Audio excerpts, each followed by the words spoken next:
Tudo bem, gente? Professor Paulo falando. Projeto Faça Arte na Sua Casa, Secretaria de Cultura do município de Taboão da Serra. Eu espero que vocês estejam bem na medida do possível. Maravilha? Lembrando que esses vídeos têm a finalidade de levar até você, nossos alunos, outros tantos alunos, um pouco dos conteúdos que nós trabalhamos nas nossas oficinas. E nós estamos mergulhando dentro dessas possibilidades literárias, teatrais. Maravilha? Bom, sem mais delongas, no vídeo anterior eu falei um pouco sobre...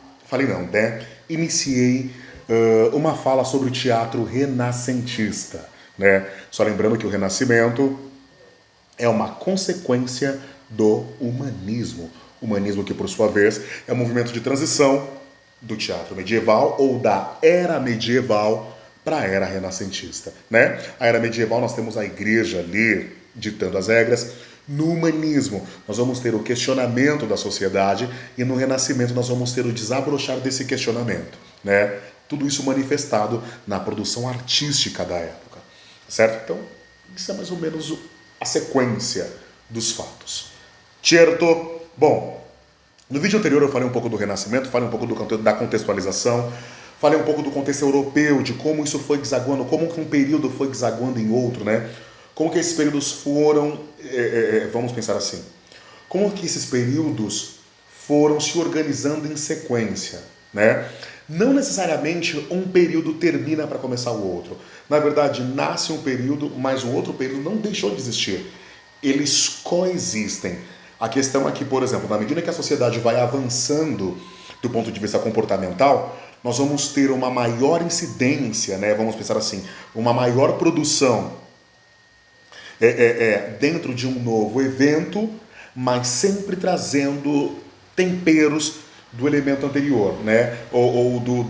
Vamos pensar assim, do ciclo artístico ou do movimento social anterior.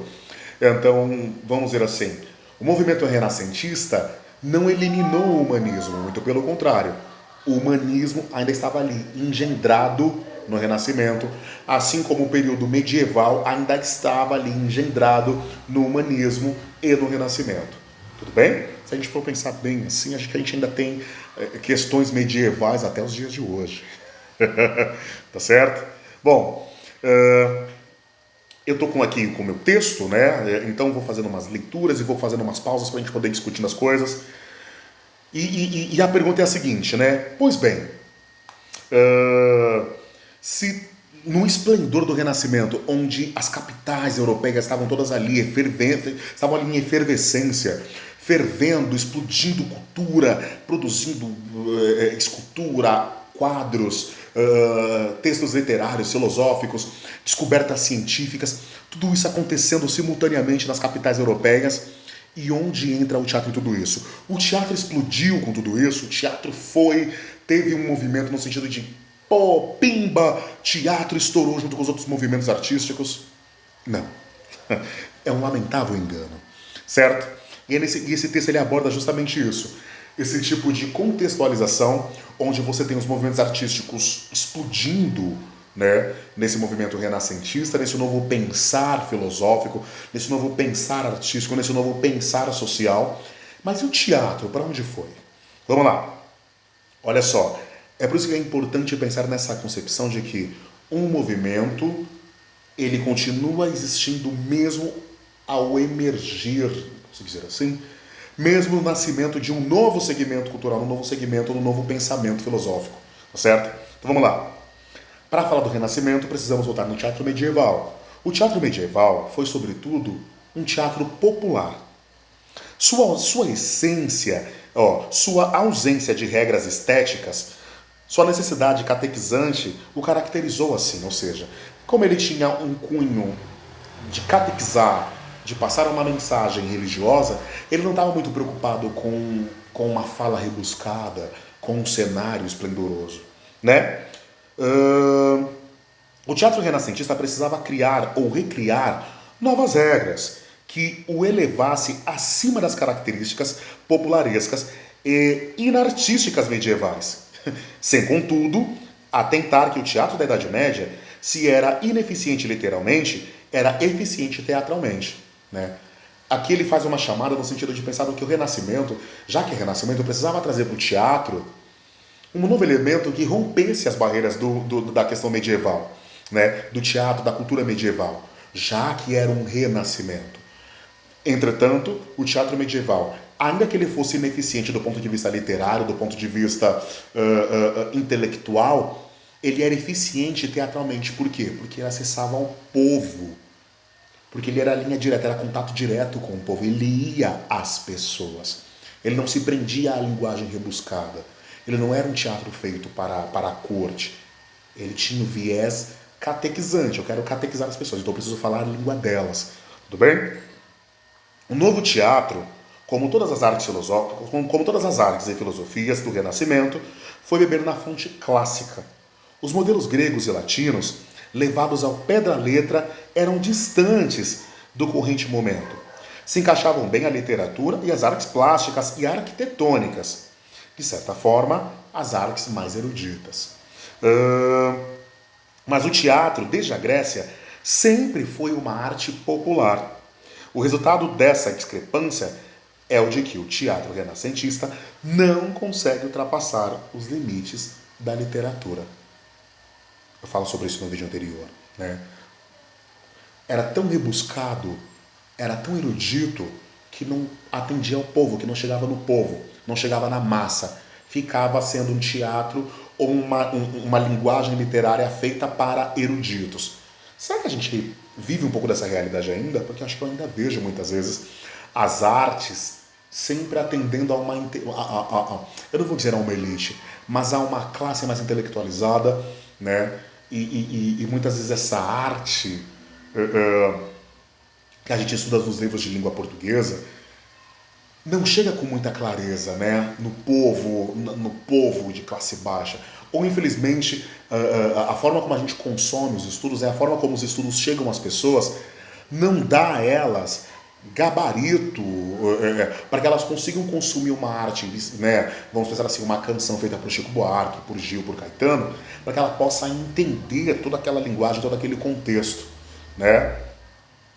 E aí é muito louco isso, porque a gente vai ter essa arte acadêmica e essa arte chega para a pessoa, para as grandes massas. E muitas vezes o que chega para as grandes massas é uma arte que é feita pela própria massa ou pelo próprio povo. E às vezes a arte que é feita pelo próprio povo, ela fica empobrecida de recursos que a nossa língua, que a nossa cultura, que as nossas artes adquiriu em todo esse período de desenvolvimento, né? Vamos lá. O teatro renascentista não consegue ultrapassar os limites da literatura e consequentemente, não alcança resultados teatrais. A predileção desse teatro pelas tragédias nos dará algumas boas peças, ou seja, como era mais rebuscado, lembra daquela visão aristotélica? Aristóteles dizia que a tragédia era uma coisa elevada, se comunicava com Deus. Já a comédia era povo, era homem. Né? Então, a predileção desse movimento pelas tragédias dos renascentistas, numa concepção meio aristotélica, pensava assim, bom, se a gente quer falar de teatro, de literatura robusta, a gente tem que falar de tragédia. Comédia, coisa popular, é para pobre, é para gueto, a gente quer falar para uma galera... a gente quer falar para uma galera mais clean, mais... uma galera com cult, vamos dizer assim. Né? Então vamos lá. A predileção desse teatro pelas tragédias nos dará algumas peças boas, como A Castro, de Antônio Ferreira, em Portugal, e Orfeu, de Angelo Poliziano, na Itália. Mas, em geral, a tragédia renascentista se arrastará numa eloquência vã, mais literária do que teatral, e numa impotência criadora. A comédia será um pouco mais feliz, graças à sua maior receptividade aos elementos cômicos de cunho popular, certo? Especialmente nas peças A Mandrágora, de Maquiavel, e A Farsa, de Inês Pereira, de Gil Vicente. O teatro só ganhará realmente valor durante o período barroco, que aí já é uma outra prosa, tá certo? Bom, então, o teatro renascentista foi importante? Foi porque nos deram grandes nomes, né? A gente pode falar de Shakespeare, de Cervantes, de Gil Vicente, entre outros tantos nomes, né? Mas do ponto de vista, vamos pensar assim, do ponto de vista de produção, de palco, nos deram, a contribuição foi muito pouca, foi muito pequena, né? Perto de outros períodos que o teatro veio com força total, com uma influência mais robusta, né? E a gente volta sempre para aquela ideia de que teatro e povo precisa caminhar juntos, né? Não dá pra gente fazer um teatro pensando só numa linguagem rebuscada e que atenda só a um público intelectualizado. A gente precisa trazer o teatro para perto das pessoas. E vamos dizer assim, quando um teatro é extremamente popular, quando é um teatro que é feito extremamente pelas pessoas, não é que ele perde qualidade, mas ele perde recursos de mais de 2.500 anos de riqueza, né? Porque se a gente pensar lá que 500 a.C., nós somos, se a gente for pensar em Eurípides, em Sófocles, em Menandro, em toda essa galera que produziram coisas lá atrás, depois a gente vai lá para Roma, depois a gente vai voltar para a Itália, né? Para o contexto europeu, e pensar em todos esses anos de produção, a gente vai ver um teatro, ou eu não vou nem só dizer o teatro, mas a arte produzida muitas vezes dentro do gueto, ele tem um valor porque é popular, porque ele é orgânico, mas ao mesmo tempo ele se empobrece por ele perder o contato com tudo isso que já foi desenvolvido ao longo do tempo, né? O que você quer dizer? Você quer dizer que a arte da periferia é pobre, Paulo? Não, não quero dizer que é pobre. Mas muitas vezes ela fala apenas com o público local. E aí a gente acaba fazendo, entra naquele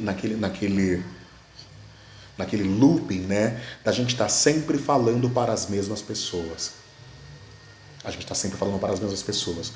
Muitas vezes a arte popular, ela não chega na academia, e a arte da academia, muitas vezes, é muito erudita para acessar o povo,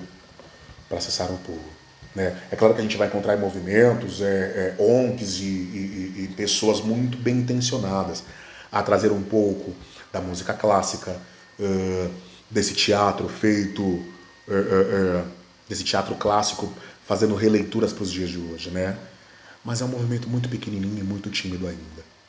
Então, cabe a nós, professores, você que é amante do teatro, fazer essa ponte para levar o que é produzido na periferia para a academia e trazer aquilo que a academia pesquisou, estudou, desenvolveu para que a classe pobre também possa produzir uma arte com todos os requintes e com possibilidades de escolha, né? Porque eu acho que isso é muito importante, é você poder olhar para o seu repertório e dizer: eu posso escolher falar de teatro popular, eu posso escolher de falar de teatro erudito. O ruim é você só conhecer o popular ou só o erudito e ficar limitado a uma linguagem porque você não conseguiu acessar uma outra. Acho que consegui ser claro, né? É isso. Projeto Faça Arte na Sua Casa, Secretaria de Cultura do Município de Taboão da Serra, professor Paulo. Até a próxima aula.